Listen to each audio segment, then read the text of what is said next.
Katakan bersama saya orang yang paling disayang sama Tuhan. Selamat hari kebangkitan Tuhan kita Yesus Kristus.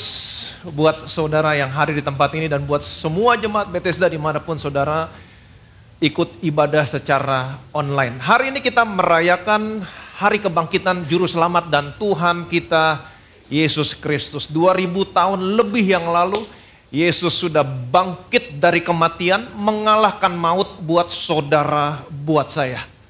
Amin. Kematian Yesus, kematian saudara. Karena dia mati di atas kayu salib, menggantikan posisimu. Dia mati sebagai saudara. Itu sebabnya kematian Yesus, kematian saudara. Yesus dibangkitkan pada hari yang ketiga. Kebangkitan Yesus itu juga kebangkitan saudara. Amin. Artinya saudara juga akan menerima bagian yang sama dalam kebangkitan Yesus. Saudara menerima hidup kebangkitan. Apa itu hidup kebangkitan? Artinya hidupmu dimulai dari kebangkitan. Amin. Yesus mati 2000 tahun yang lalu. Kematian Yesus, kematian saudara. Yesus dibangkitkan dari kematian. Kebangkitan Yesus itu kebangkitan saudara, kebangkitan saya. Jadi hidup orang percaya dimulai dari kebangkitan. Apa artinya? Artinya hidupmu, hidup saya bukan sedang menanti kematian. Hidupmu, hidup saya bukan sedang menanti kematian. Kenapa? Karena kematian sudah ada di belakang. Itu kematian saudara 2000 tahun yang lalu di atas kayu salib. Jadi hari ini saudara dan saya memiliki hidup kebangkitan. Hidup yang tidak lagi dikalahkan maut, karena maut sudah dikalahkan di belakang. Hidup saudara, hidup saya bukan sedang menanti kematian. Mungkin saudara berkata, tapi Pak, satu saat semua orang akan mati, tubuh kita terjatuh, jantung kita berhenti berdetak, betul, tapi itulah saatnya. Itu bukan kematian. Ketika tubuhmu terjatuh, jantungmu berhenti berdetak, itulah saatnya saudara merasakan hidup yang lebih hidup lagi. Saudara dalam sekejap mata, saudara akan bertemu muka dengan Tuhan Yesus. Yang percaya boleh bilang amin. Amin. Maut sudah dikalahkan, musuh terbesar sudah dikalahkan. Jadi betapa luar biasanya hari ini. Miliki hidup kebangkitan, hidup yang tidak lagi dikalahkan maut.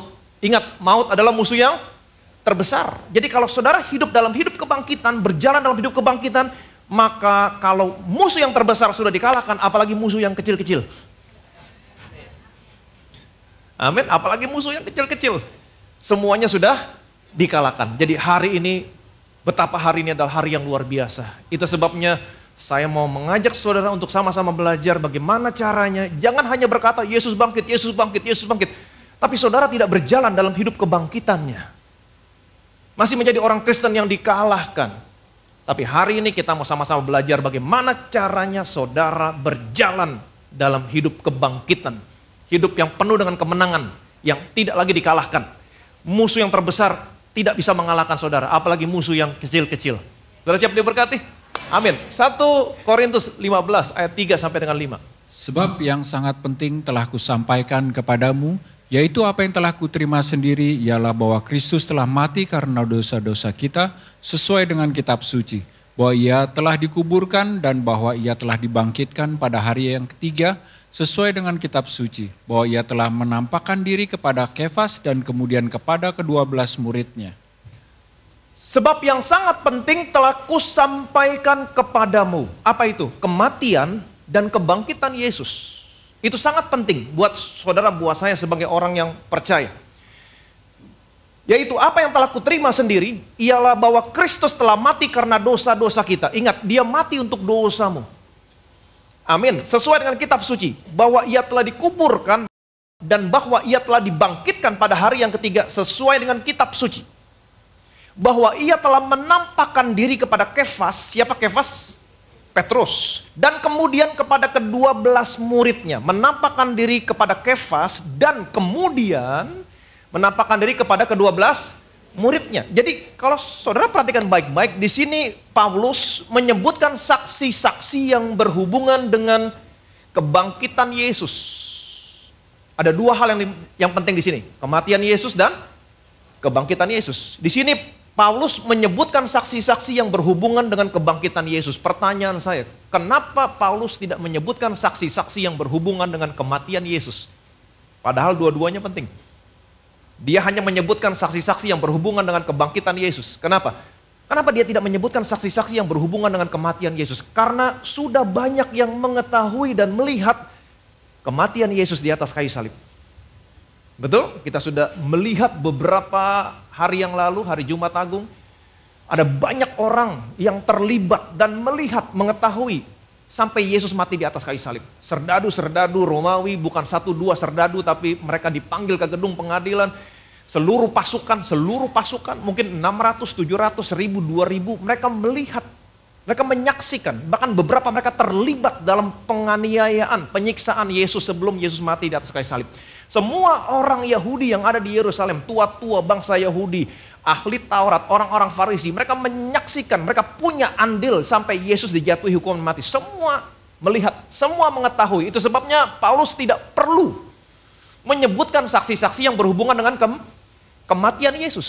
Tapi mengenai kebangkitan Yesus, Paulus menyebut saksi-saksi. Ia telah menampakkan diri kepada Kefas. Siapa Kefas? Petrus. Petrus bukan orang pertama yang dijumpai Yesus setelah Yesus bangkit. Siapa orang pertama yang dijumpai Yesus setelah Yesus bangkit? Maria Magdalena. Maria Magdalena adalah orang pertama, wanita pertama. Petrus, dia bukan orang pertama, tapi dia laki-laki pertama yang dijumpai Yesus setelah Yesus bangkit dari kematian. Nah, kemudian kepada ke-12 murid. Nah, banyak orang berpikir bahwa Yesus menampakkan diri kepada Kefas pada waktu Yesus menampakkan diri kepada ke-12 muridnya di pantai Danau Galilea. Waktu itu Yesus menampakkan diri kepada mereka. Semalam-malaman sebelumnya mereka menangkap ikan tidak mendapat seekor pun. Yesus berkata, anak-anak, adakah lauk pauk? Tidak ada. Nah, di situ Yesus bertemu dengan Petrus. Gembalakanlah domba-dombaku. Betul? Nah, banyak orang berpikir itulah perjumpaan pertama Yesus dengan Petrus. Bukan. Kalau saudara baca kalimatnya, ia menampakkan diri kepada Kefas dan kemudian menampakkan diri kepada ke-12 muridnya. Artinya sebelum Yesus menampakkan diri kepada ke-12 murid, Yesus terlebih dahulu menjumpai Petrus secara pribadi. Untuk apa? Untuk memulihkan kesadaran Petrus. Ingat, Petrus pernah menyangkal Yesus. Ingin memulihkan kesadaran Petrus. Yesus pernah berpesan kepada Petrus, jangan sampai imanmu gugur. Ini perjumpaan pertama kali Yesus memulihkan Petrus, di mana perjumpaan secara pribadi ini tidak diceritakan, disembunyikan dari saudara. Tidak diceritakan secara detail seperti Yesus menampakkan diri kepada ke-12 murid.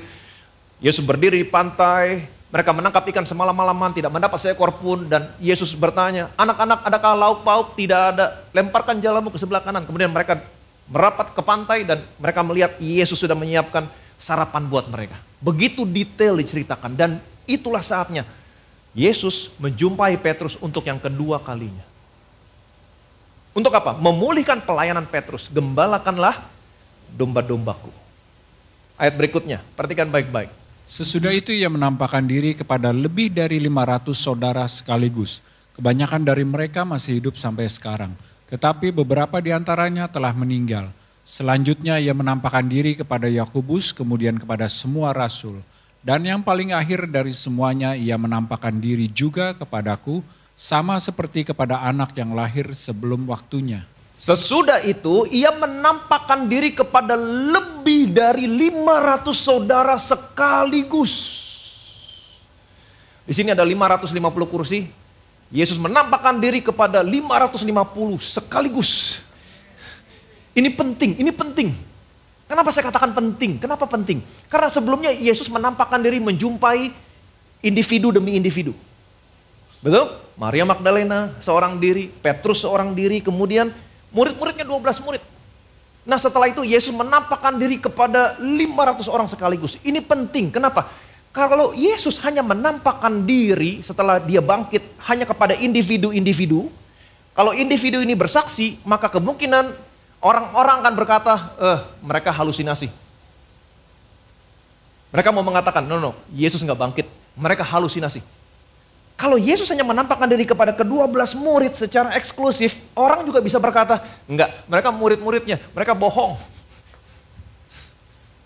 Mereka sekongkol, mereka bohong. Tapi Yesus perlu menampakkan diri kepada 500 orang lebih sekaligus. Kalau Yesus menampakkan diri kepada 500 orang sekaligus, orang tidak bisa berkata mereka berhalusinasi bersama-sama. Nggak bisa. Bagaimana mungkin orang berhalusinasi bersama-sama 500 orang? Dan bagaimana mungkin orang berkata, oh mereka sekongkol, mengabarkan berita bohong. Bagaimana mungkin saudara bisa memanage 500 orang untuk berbohong bersama-sama? Sangat sulit. 1-2 pasti ada yang bocor kalau disuruh bohong. Jadi 500 orang sekaligus Yesus menampakkan diri. Ini penting sekali. Untuk apa? Untuk membuktikan kebangkitan Yesus nyata dan benar. Amin. Kebanyakan dari mereka masih hidup sampai sekarang, tetapi beberapa di antaranya telah meninggal. Selanjutnya ia menampakkan diri kepada Yakobus, kemudian kepada semua rasul. Dan yang paling akhir Paulus berkata, ia menampakkan diri juga kepadaku. Dan sekarang kita tahu bahwa Yesus sudah naik ke surga, dia duduk di sebelah kanan Allah, artinya kebangkitan Yesus nyata dan benar. Yang percaya boleh bilang amin.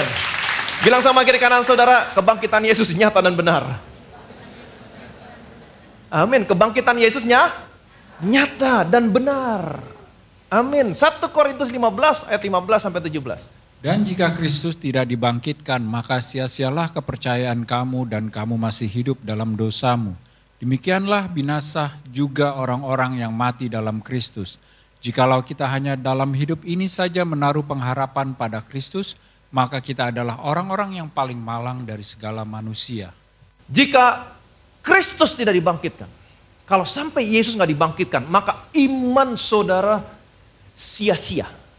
Apa yang saya sampaikan sama saudara hari Jumat Agung kemarin, bahwa tidak ada kepentingan Yesus berjalan dari Getsemani sampai Golgota selain daripada menggantikan posisimu.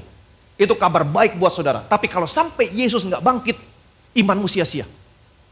Kamu masih hidup dalam dosamu. Karena ayat tadi mengatakan bahwa Yesus mati untuk dosamu.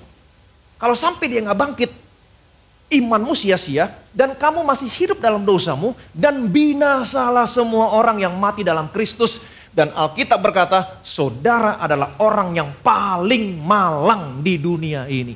Orang lain akan berkata, kasihan dulu percaya sama Yesus. Tapi kita tahu kebenarannya adalah dia sudah bangkit. Amin. Ayat berikutnya mengatakan begini, ayat 20. Tetapi yang benar ialah bahwa Kristus telah dibangkitkan dari antara orang mati sebagai yang sulung dari orang-orang yang telah meninggal. Tetapi yang benar ialah ada saksi-saksi. Bukan gak ada saksi, ada saksi. Individu, muridnya, 500 orang sekaligus. Semua ada saksi. Tetapi yang benar adalah Kristus telah dibangkitkan. Kabar baik. Kalau sampai Yesus gak bangkit, imanmu sia-sia, kamu masih hidup dalam dosamu, binasa semua orang yang percaya sama Yesus. Betul? Alkitab tadi mengatakan demikian. Dan kamu orang yang paling malang di dunia ini. Tetapi yang benar adalah Yesus sudah dibangkitkan. Boleh saya balik kalimatnya? Yang tadi, kalau tadi dikatakan kalau Yesus nggak bangkit, imanmu sia-sia, kamu masih hidup dalam dosamu, dan kamu orang yang paling malang di dunia ini. Tapi Yesus sudah dibangkitkan. Maka saya balik kalimatnya. Imanmu tidak menjadi sia-sia. Kamu sudah dibebaskan dari dosamu. Dan kamu adalah orang yang paling diberkati di dunia ini. Amin. Ayat 21-22. Sebab sama seperti maut datang karena satu orang manusia, demikian juga kebangkitan orang mati datang karena satu orang manusia. Karena sama seperti semua orang mati dalam persekutuannya dengan Adam, demikian pula semua orang akan dihidupkan kembali dalam persekutuan dengan Kristus. Sama seperti maut datang oleh karena satu orang manusia. Siapakah dia? Adam. Waktu Adam berbuat dosa, dosanya Adam ditanggungkan kepada semua manusia. Itu sebabnya semua manusia yang lahir di dunia ini menjadi orang berdosa. Statusnya sudah orang berdosa. Sekalipun dia belum berbuat dosa, statusnya sudah orang berdosa. Kenapa? Karena dosanya Adam. Dan ingat, upah dosa adalah maut. Itu sebabnya maut datang dalam kehidupan manusia. Demikian juga kebangkitan orang mati datang karena satu orang manusia. Siapa dia? Yesus. Karena sama seperti semua orang mati dalam persekutuan dengan Adam. Ingat, Adam dosa, semua manusia jadi berdosa. Upah dosa adalah maut. Itu sebabnya maut datang dalam kehidupan manusia. Manusia umurnya semakin pendek, semakin pendek, semakin pendek. Lemah, sakit, dan pada akhirnya mati. Tapi Allah begitu mengasihimu, begitu mengasihi saya. Dia berikan anaknya yang tunggal, anaknya datang ke dalam dunia ini, dia tidak berdosa, dalam dia tidak ada dosa, dia tidak mengenal dosa. Dia dibuat menjadi dosa karena kita. Dia menjadi dosa, apakah karena dia berbuat dosa? Bukan, dosamu, dosa saya. Ditanggungan di tubuh anaknya, Allah menghukum anaknya. Dia menghukum dosamu di tubuh anaknya sampai anaknya mati. Kekudusan Allah dipuaskan. Pada hari yang ketiga Allah bangkitkan anaknya. Kebangkitan anaknya adalah kebangkitan saudara, kebangkitan saya. Amin. Saudara mendapat bagian yang sama dalam kebangkitan anaknya. Apa itu? Menerima hidup kebangkitan. Orang akan dihidupkan kembali dalam persekutuan dengan Kristus. Saudara mendapat bagian yang sama dalam kebangkitan Yesus. Apa itu? Hidup kebangkitan. Kamu dihidupkan kembali. Kematian Yesus, kematian saudara. Waktu Yesus bangkit, dihidupkan kembali. Saudara juga dihidupkan kembali. Dalam persekutuan dengan Yesus, mendapat bagian yang sama dalam kebangkitan Yesus. Apa itu? Hidup kebangkitan. Hidup yang tidak lagi dikalahkan maut. Yang percaya boleh bilang amin. Jadi hidupmu tidak lagi pernah dikalahkan. Yang percaya boleh bilang amin. Tetapi kenyataannya, kenapa masih banyak orang Kristen yang memiliki hidup yang masih dikalahkan? Saya mau setiap jemaat Bethesda memiliki kehidupan kebangkitan.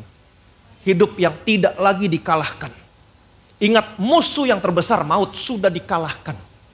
Apalagi musuh-musuh yang lebih kecil-kecil lagi.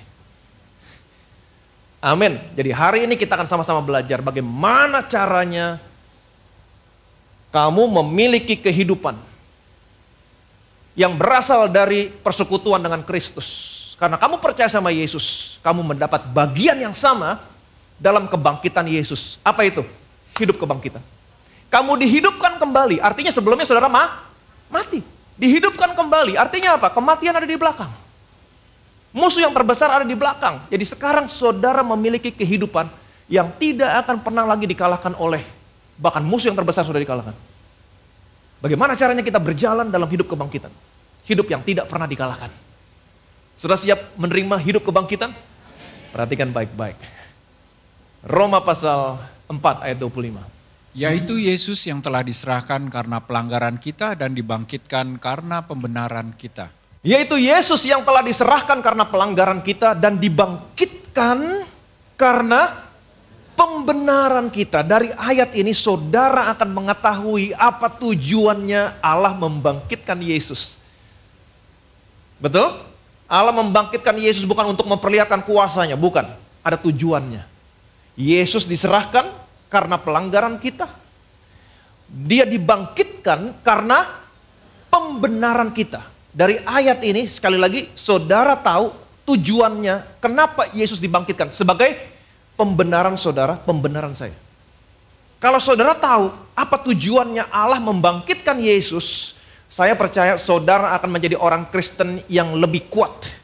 Memiliki rasa percaya diri, confidence yang lebih kuat. Nah, banyak orang Kristen yang tidak mengetahui apa tujuannya Allah membangkitkan Yesus. Tujuannya adalah sebagai pembenaran kita.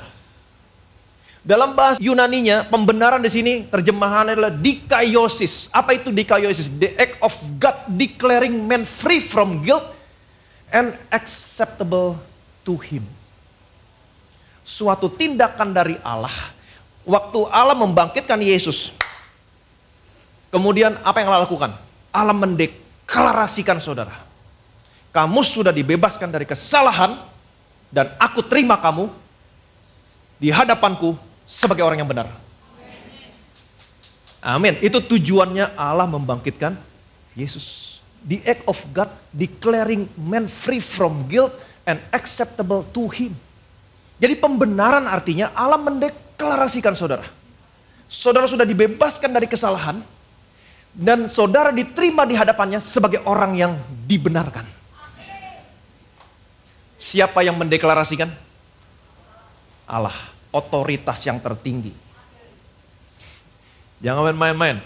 Otoritas yang tertinggi yang ada di surga mendeklarasikan saudara yang percaya sama Yesus, karena Yesus sudah bangkit, dia mendeklarasikan semua orang yang percaya sama Yesus, kamu sudah dibebaskan dari kesalahan dan aku menerima kamu di hadapanku sebagai orang yang dibenarkan.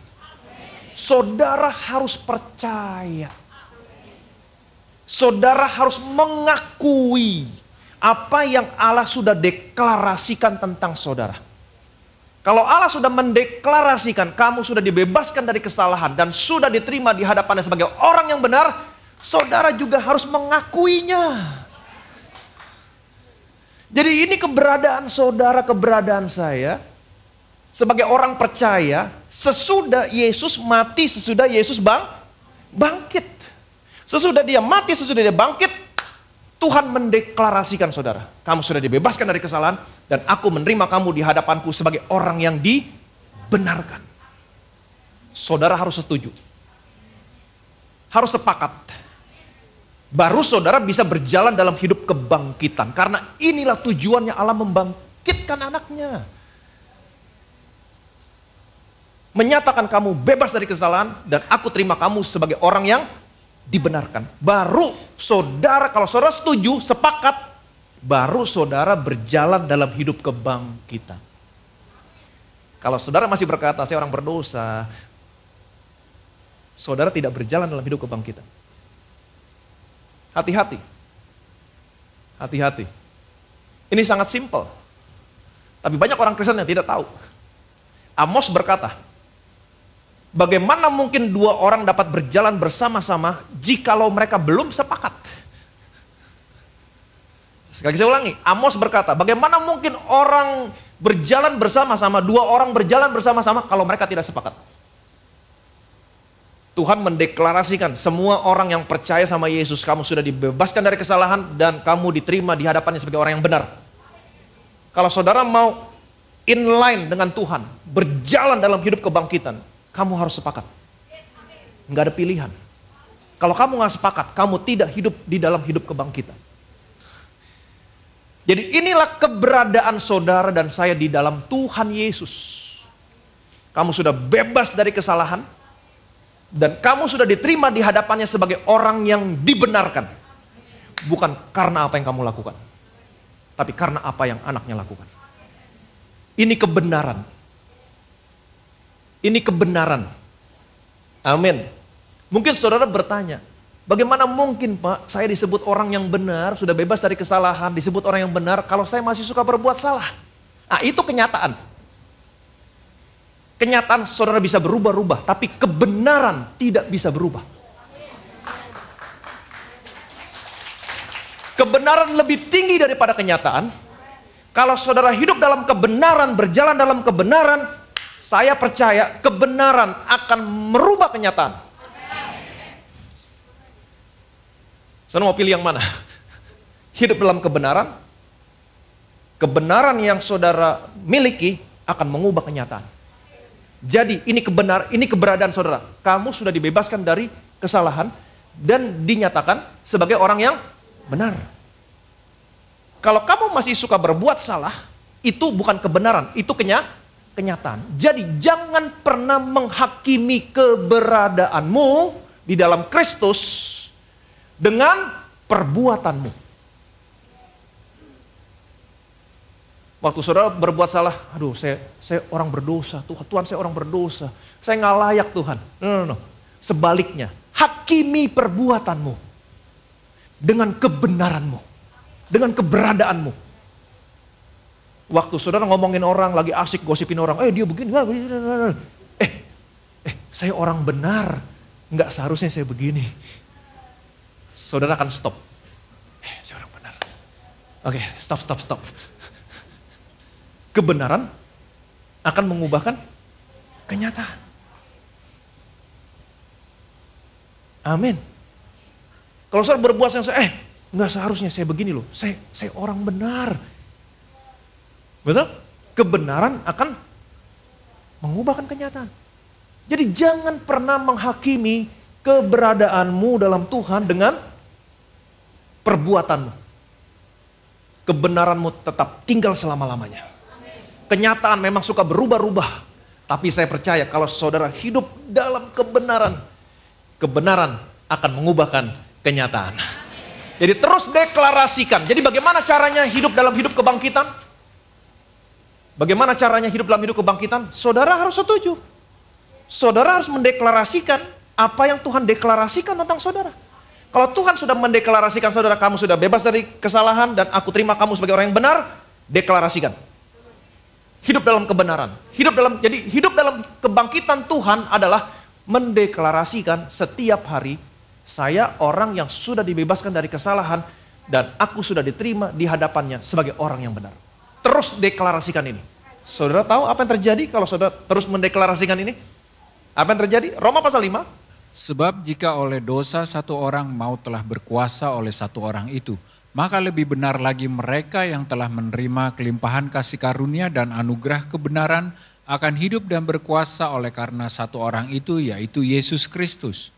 Sebab jika oleh dosa satu orang maut telah berkuasa oleh satu orang itu benar? Benar, tadi kita sudah lihat. Waktu Adam dosa, Allah menanggungkan semua dosa Adam kepada seluruh manusia. Semua manusia yang hadir di dunia ini, yang lahir, semua orang berdosa. Apakah dia orang benar, orang baik, semua statusnya orang berdosa. Bukan karena apa yang mereka lakukan, karena Adam. Karena dosanya Adam.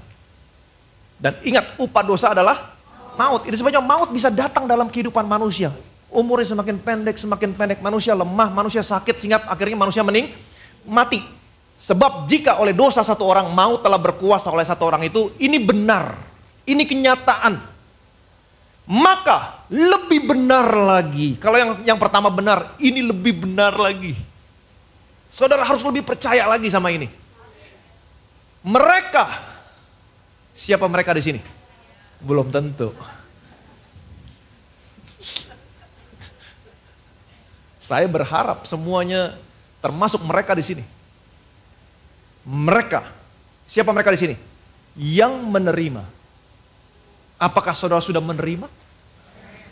Menerima apa? Kelimpahan kasih karunia dan anugerah kebenaran. Menerima kelimpahan. Apa artinya kelimpahan? Setiap hari, setiap saat. Menerima kelimpahan kasih karunia dan anugerah kebenaran. Apa itu anugerah kebenaran? Kebenaran karena iman.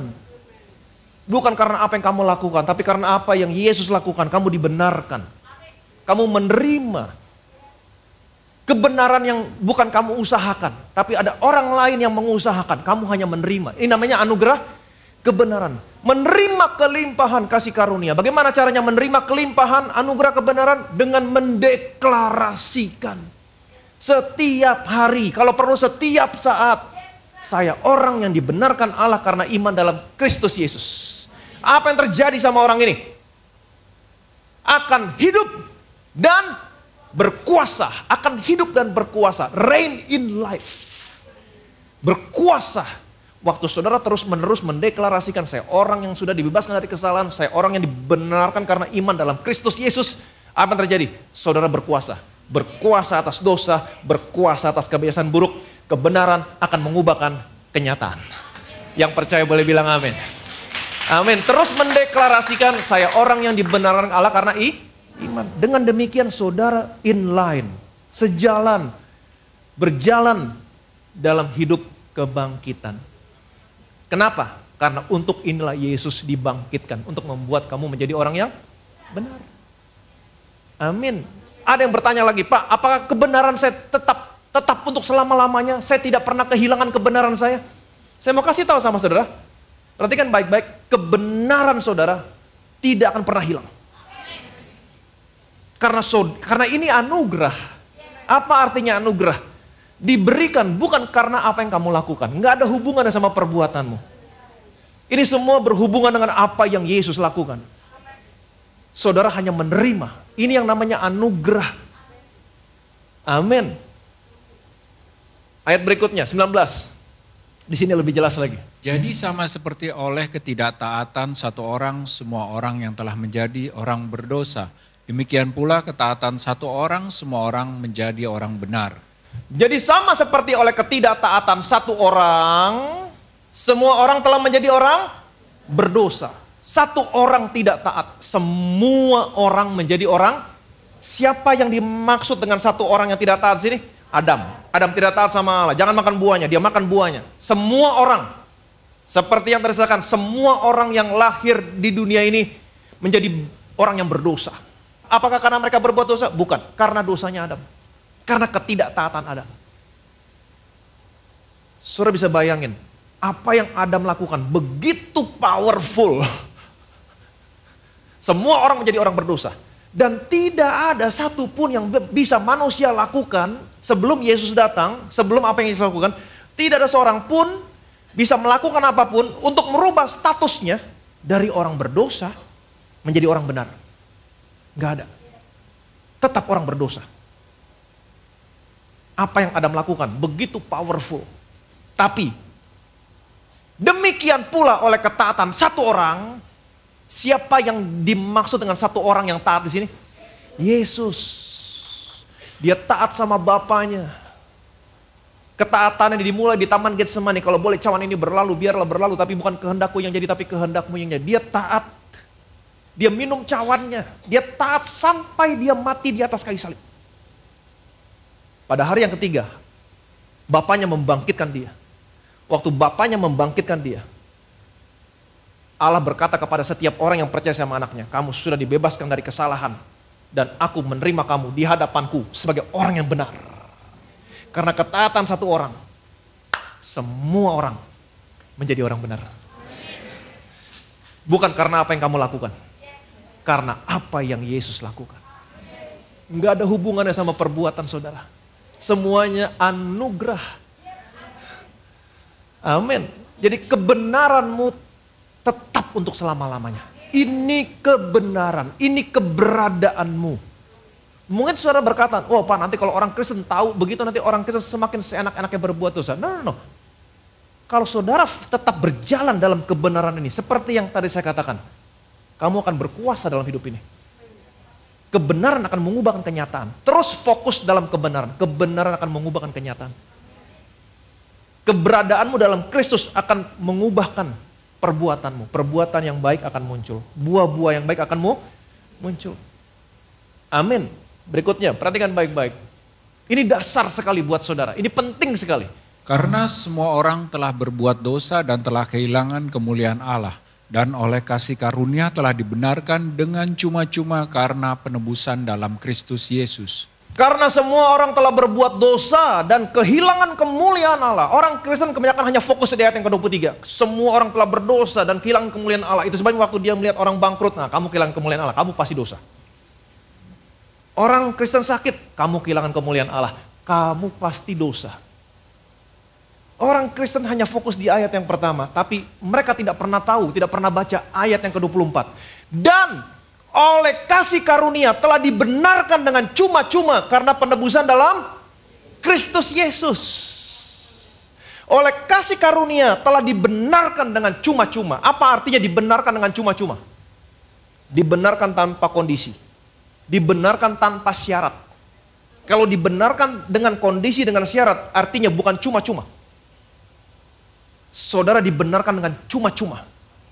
Amin. Dan kata dibenarkan di sini dalam bahasa Yunaninya, tensesnya adalah present continuous tense. Artinya apa? Secara terus-menerus, secara konstan, oleh kasih karunia dan kebaikannya, saudara terus-menerus dibenarkan. Amin. Terus-menerus dibenarkan oleh penebusan dalam Kristus Yesus. Jadi kebenaranmu tetap untuk selama-lamanya. Yang percaya boleh bilang amin. Ini kabar baik. Itu sebabnya kalau iblis datang sama saudara, dan berkata, kamu orang berdosa, kamu gak layak. Simpan ini semua dalam hatimu. Iblis sudah dikalahkan. Dan otoritas yang tertinggi sekarang, yang ada di surga, dia sudah mendeklarasikan, kamu sudah dibebaskan dari kesalahan. Dan aku terima kamu di hadapanku. Karena apa yang anakku lakukan, kamu adalah orang yang dibenarkan karena iman dalam Kristus Yesus. Yang percaya boleh bilang amin. Saudara dibenarkan terus-menerus, konstan. Karena apa yang anaknya lakukan oleh kebaikannya, penebusannya. Tidak ada satu detik pun, jangan satu detik pun, sepersekian detik pun kamu menjadi orang berdosa. Tidak pernah. Kamu tetap orang yang dibenarkan karena iman dalam Kristus Yesus. Amin. Saudara harus terus mendeklarasikan. Baru saudara berjalan dalam hidup kebangkitan. Ini rahasia berjalan dalam hidup kebangkitan. Saya mau setiap jemaat di tempat ini jangan hanya ngomong Tuhan bangkit, Tuhan bangkit, Tuhan bangkit. Tapi hidupmu masih dikalahkan. Kamu harus percaya Tuhan bangkit. Tapi kamu harus berjalan dan hidup dalam hidup kebangkitannya. Hidup yang tidak pernah dikalahkan. Bagaimana caranya? Itu sebabnya kamu harus tahu tujuannya dia dibangkitkan untuk apa. Untuk membuat kamu menjadi orang yang benar. Berjalanlah di sana. Hiduplah di sana. Deklarasikanlah apa yang Tuhan deklarasikan sama saudara. Saya orang yang dibenarkan karena iman dalam Kristus Yesus. Saya orang yang dibenarkan karena iman dalam Kristus Yesus. Amin. Apa hasilnya? Ini hasilnya. Ini hidup kebangkitan. Hasilnya, perhatikan baik-baik. Sebab itu kita yang dibenarkan karena iman, kita hidup dalam damai sejahtera dengan Allah oleh karena Tuhan kita Yesus Kristus. Sebab itu kita yang dibenarkan karena iman. Saudara yang percaya, saudara yang menyetujui untuk apa Tuhan dibangkitkan. Kita yang dibenarkan karena iman, apa hasilnya? Kita hidup dalam damai sejahtera dengan Allah oleh karena Tuhan kita, Yesus Kristus. Karena kebangkitannya, kita hidup dalam damai sejahtera oleh Allah. Dengan Allah, karena Tuhan kita, Yesus Kristus. Jadi kalau saudara percaya, untuk apa Yesus dibangkitkan? Dan saudara terus mendeklarasikan, saya orang yang dibenarkan karena iman. Ini hasilnya. Kita yang dibenarkan karena iman. Apa hasilnya? Ini hidup kebangkitan. Kita hidup dalam damai sejahtera dengan Allah. Kata damai sejahtera di sini, Irene dalam bahasa Yunani, bahasa Ibraninya, Shalom. Apa artinya? Security, safety, no disease. No disease. Prosper, peace, harmony. Saudara hidup damai dengan Tuhan. Tuhan tidak pernah menghardik saudara. Tuhan tidak pernah menghukum saudara. Saudara hidup harmonis dengan Tuhan. Tuhan selalu di pihak saudara. Tidak ada penyakit. Saudara aman. Security, safety, aman. Tidak ada penyakit. Saudara diberkati berlimpah-limpah. Ini hidup kebangkitan. Ini hidup kebangkitan. Amin. Saya mau saudara memiliki hidup kebangkitan. Saudara harus tahu dulu apa tujuannya Tuhan dibangkitkan sebagai pembenaran. Apa itu pembenaran? Dikahiosis, the act of God declaring man free from guilt and acceptable to Him. Ini Allah sendiri yang melakukan, bukan siapapun. Otoritas yang tertinggi. Waktu anaknya dibangkitkan, otoritas yang tertinggi. Dia berkata sama saudara, kamu sudah dibebaskan dari kesalahanmu. Karena kesalahanmu sudah dibayar oleh anakku. Dan aku bangkitkan anakku sebagai bukti bahwa kamu adalah orang yang benar. Hari ini aku terima kamu di hadapanku sebagai orang yang dibenarkan. Wow. Amin. Otoritas tertinggi. Jadi kalau iblis datang sama saudara, kamu orang jahat, kamu dosa. Kalau saudara mau dengerin loser, orang yang sudah dikalahkan, saudara salah sendiri. Padahal otoritas tertinggi berkata, kamu sudah bebas dari kesalahan. Aku terima kamu sebagai orang yang dibenarkan. Saudara mau denger yang mana? Mau denger loser atau mau denger otoritas yang tertinggi? Otoritas tertinggi. Amin. Jadi miliki confidence. Miliki rasa percaya diri yang tinggi. Saya orang yang sudah dibebaskan dari kesalahan karena apa yang Yesus lakukan. Dan saya sudah dibenarkan karena iman dalam Kristus Yesus karena kebangkitan anaknya. Amin. Miliki confidence. Dan deklarasikan setiap hari. Deklarasikan. Allah sudah mendeklarasikan. Saudara harus percaya, saudara harus mengakui apa yang Allah deklarasikan tentang saudara. Kalau Allah sudah mendeklarasikan kamu sudah dibebaskan dari kesalahan, diterima di hadapannya sebagai orang yang benar, deklarasikan. Setiap hari, terima anugerah kebenaran setiap hari.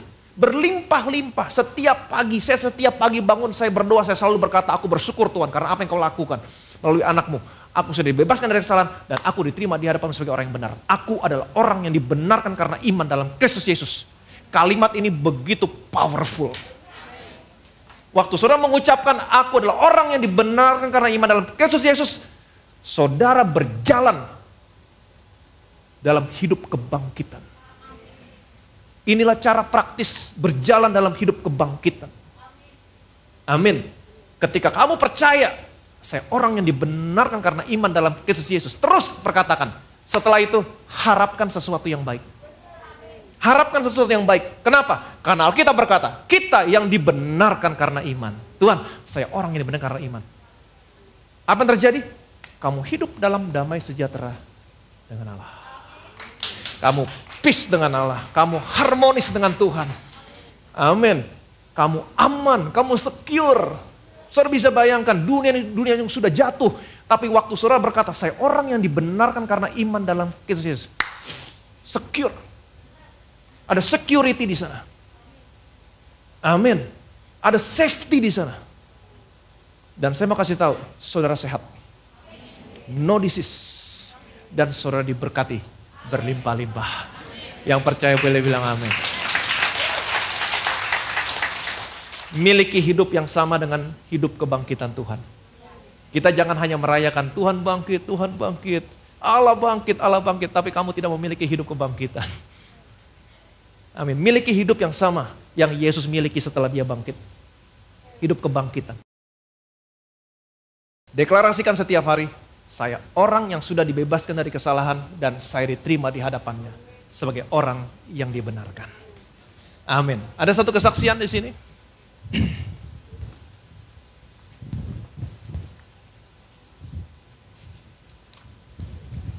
Betapa luar biasanya hidup kebangkitan. Shalom bagi kita semua. Saya member The Grace Republic Care Group CG32 Citra Garden. Nah ini kesaksian dari Bethesda. Segala pujian dan hormat untuk Tuhan Yesus. Saya bersyukur atas peperangan yang saya lalui. Tuhan yang berjalan di depan dan membuka tiap pintu yang luar biasa.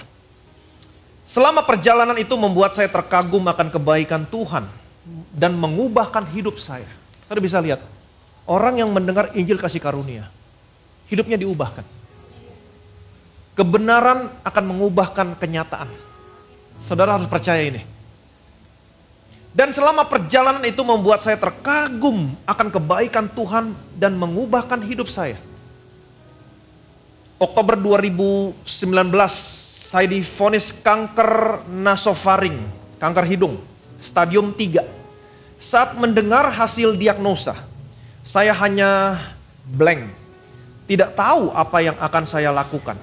Dan Roh Kudus mengingatkan saya akan khotbah Pastor Ivan, rasa yang harus kita kalahkan dalam hidup ini adalah takut akan kematian. Ingat, kematian ada di belakang kita. 2000 tahun yang lalu. Kita punya hidup yang berkemenangan, hidup kebangkitan. Hidup yang tidak lagi dikalahkan oleh penyakit, dikalahkan oleh apapun. Ingat, musuh yang terbesar sudah dikalahkan. Setelah konsultasi dengan dokter onkologi, akhirnya keluarga saya memutuskan supaya saya menjalankan treatment yang disarankan. 6 kali kemoterapi, 33 kali radioterapi. Setiap hari kami mengambil bagian dalam perjamuan kudus, memberitakan kematian Tuhan sebelum ke rumah sakit dan setiap malam hari.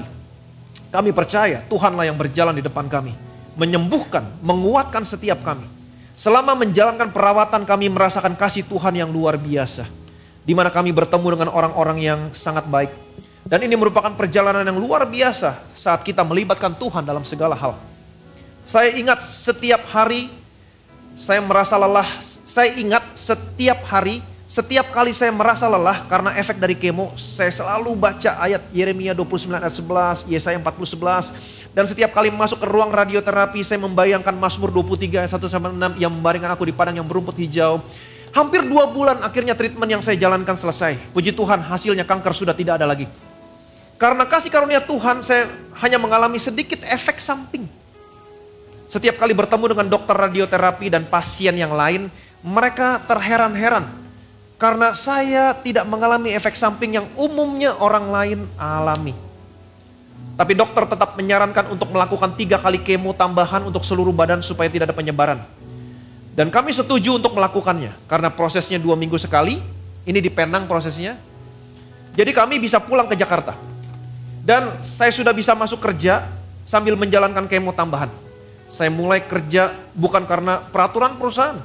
Ini saya lakukan karena saya sangat semangat untuk kembali beraktivitas. Walaupun saya tahu kekuatan saya belum pulih sepenuhnya. Tapi saya percaya dalam kelemahanku kuasa Tuhan bekerja sempurna.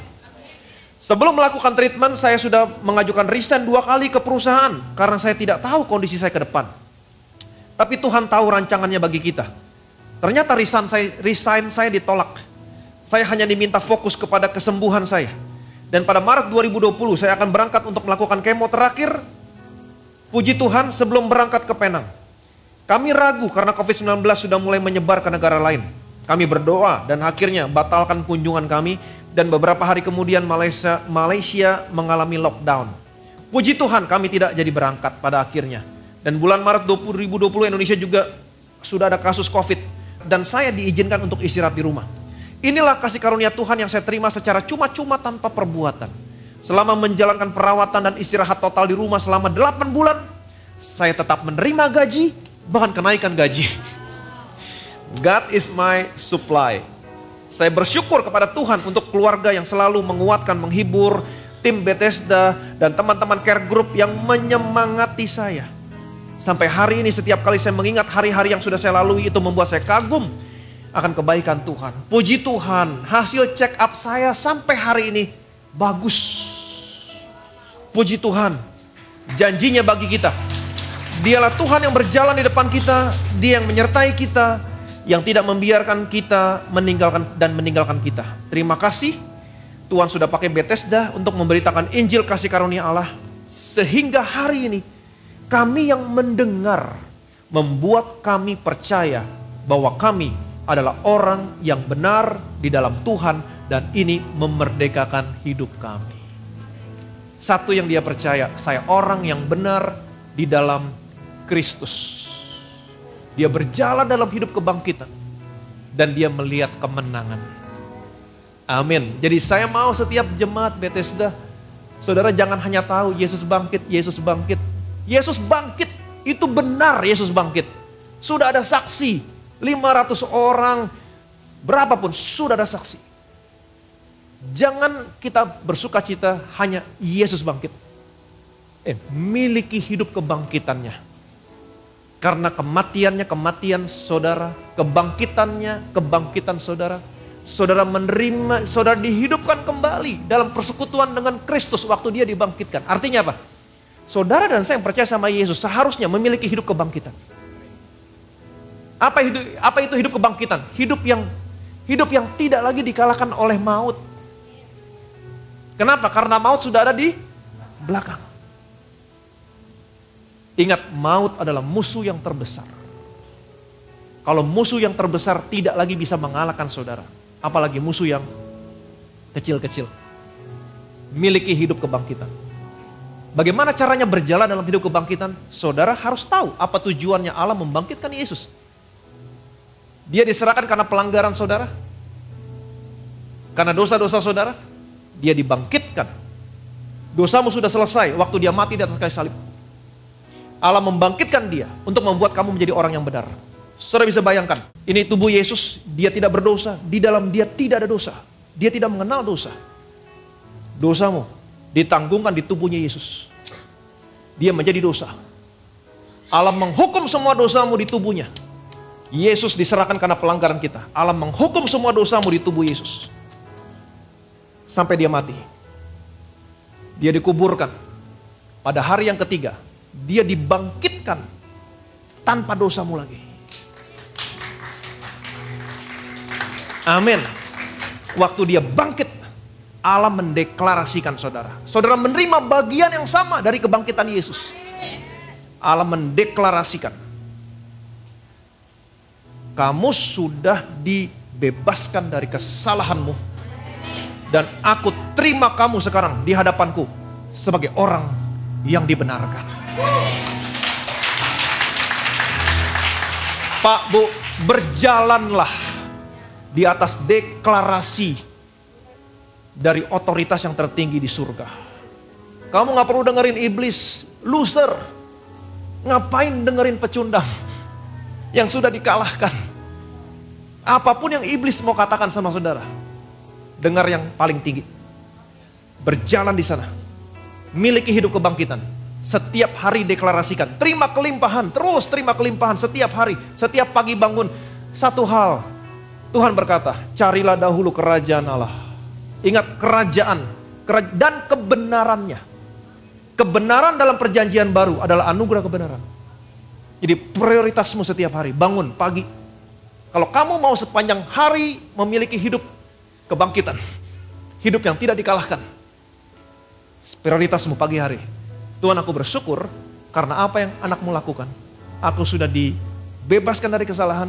Dan hari ini aku menjadi orang yang dibenarkan karena iman di hadapanmu. Saudara akan berjalan dalam hidup kebangkitan. Damai sejahtera dengan Allah. Harmonis dengan Allah.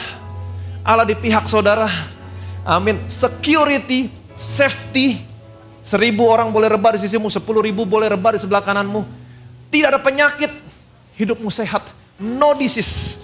Dan kamu diberkati berlimpah-limpah. Miliki hidup kebangkitan. Amin. Apapun masalahmu hari ini, ada satu kepastian. Masa depanmu pasti baik. Miliki hidup kebangkitan. Yang percaya boleh bilang amin. Amin.